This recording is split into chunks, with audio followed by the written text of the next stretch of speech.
உலகெங்கிலும் வாழ்கிற தமிழர்களுக்கும் தமிழறிந்த மாந்தர்களுக்கும் தமிழன் தொலைக்காட்சியின் வணக்கம்.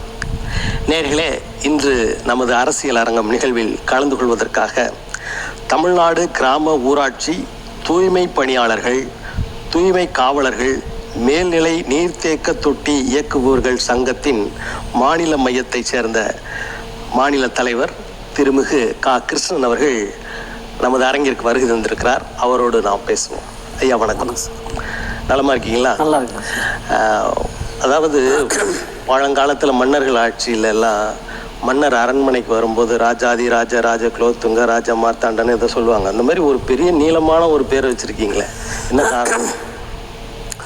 இந்த பேர் வருவதுக்கு காரணம் சார், ஒட்டுமொத்த உலகமும் ஏதோ ஒரு கிராமமா இல்லை தமிழ்நாடு, இந்த ஒட்டுமொத்த உலகத்தையும் தூய்மைப்படுத்துகிற அடையாளமான பேர் தான் அது.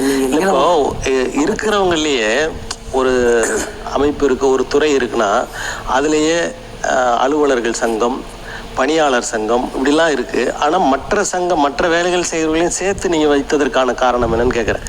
அதாவது மேல்நிலை தொட்டியை இயக்குபவர்கள், தூய்மை காவலர்கள், தூய்மை பணியாளர், இப்படி எல்லாரையும் சேர்ந்து ஒன்றா சேர்த்து வச்சுருக்கீங்களே, அதற்கான தமிழ்நாட்டில் சார் 12,525 கிராம ஊராட்சி இருக்குது சார். 12,525 கிராம ஊராட்சி உள்ளடக்கிய தமிழகம். அதில் பார்த்தீங்கன்னா கிராம ஊராட்சின்னு எடுத்துக்கிட்டோம்னா 4 நிலை பணியாளர்களாக நாங்கள் அந்த கிராம ஊராட்சியில் இருக்கிறோம்.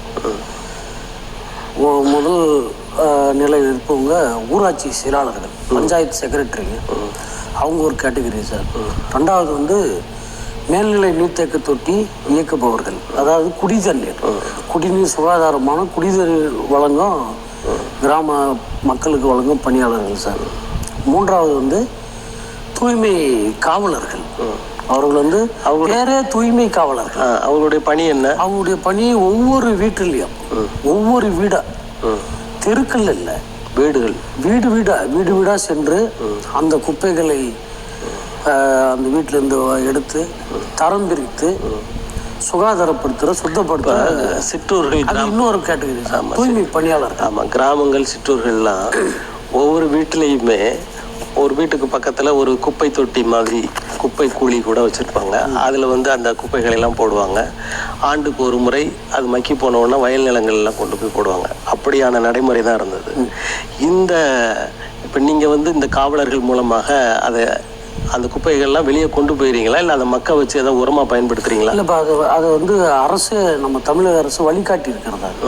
அதாவது மக்கும் குப்பை, மக்காத குப்பைன்னு சொல்லி தரம் பிரித்து, அது மக்காத குப்பையை தனியாகவும் மக்கும் குப்பையை தனியாகவும் அது அரசு வழிகாட்டு நெறிமுறை வழங்கியிருக்காங்க சார். வில்லேஜில், ஊரக பகுதியில் அது மாதிரி பிரித்து அது அந்த பணியாளருங்க போயிட்டு அதில் பார்த்தீங்கன்னா ரொம்ப வில்லேஜில் பார்த்தீங்கன்னா அசிங்கமான அந்த நிகழ்வு தான் அது.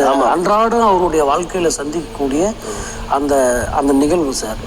இப்போ நீங்கள் மக்களை எல்லாம் இந்த பணியின் மூலமாக மக்களை சோம்பேறிகளாக்கி விட்டீர்கள், அல்லது தங்கள் பணியை தாங்களே செய்ய விடாமல் வேற ஒருத்தங்களை செய்ய வைக்கிறீங்க அப்படின்ற ஒரு நிலையை மக்களுக்கு கொடுத்துட்ட மாதிரி தெரியலையா? இல்லை சார், இப்போ இதை பார்த்தீங்கன்னா நம்ம மகாத்மா காந்தி கண்ட கனவு கிராம ஊராட்சி. அவர் சொன்னார், அவருடைய மூல காரணமே கிராமங்கள் இந்தியாவின் இதயம் சொன்னார். கிராம பொருளாதாரத்தை கொண்டு பொருளாதாரம். அவருக்கு ஆலோசகரா ஜேசி குமரப்பான் ஒருத்தர் இருந்தார். அதை சொல்லி அவங்கெல்லாம் பல பேர் இருந்தாங்க. ஆனால் உலகத்திலே சிறந்த பணி, உலகத்திலே தூய்மை பணி, சுகாதார தூய்மை பணியை பற்றி நான் குறை சொல்லவே இல்லை. மக்கள் தாங்களாகவே அவர்களை தூய்மைப்படுத்துவதற்கு, அவர்களுடைய சுற்றுப்புறங்களை தூய்மை செய்வதற்கான எண்ணங்களை விதைக்கிறது. அதாவது எண்ணங்கள் இருந்து கொண்டிருந்தது. இந்த ஊழியர்கள் மூலமாக அந்த எண்ணங்கள் எல்லாம் இல்லாமல் அவங்க சோம்பேறிகள் ஆயிட்டாங்க, இவங்க வேலை செய்கிறாங்க அப்படின்ற நிலை வந்துருச்சான்னு கேட்குறேன். இல்லை, அது அப்படி சொல்றது தவறு சார். அதாவது ஒரு நிலைன்னு வருகிற பொழுது, ஒரு அரசு ஒரு வேலைன்னு வருகிற பொழுது அது ஊதியம் கம்மியாக இருக்கலாம், ஜாஸ்தியாக இருக்கலாம், அது வேற. அப்போது ஒருத்தர் சோம்பேறி ஆக்கிட்டாங்க இந்த பணியினால். சுத்தம் படுத்திருக்குது, அவர்களுடைய வீட்டையும் சுத்தப்படுத்திருக்குது, அவருடைய மனதையும் பண்ணிட்டாங்க.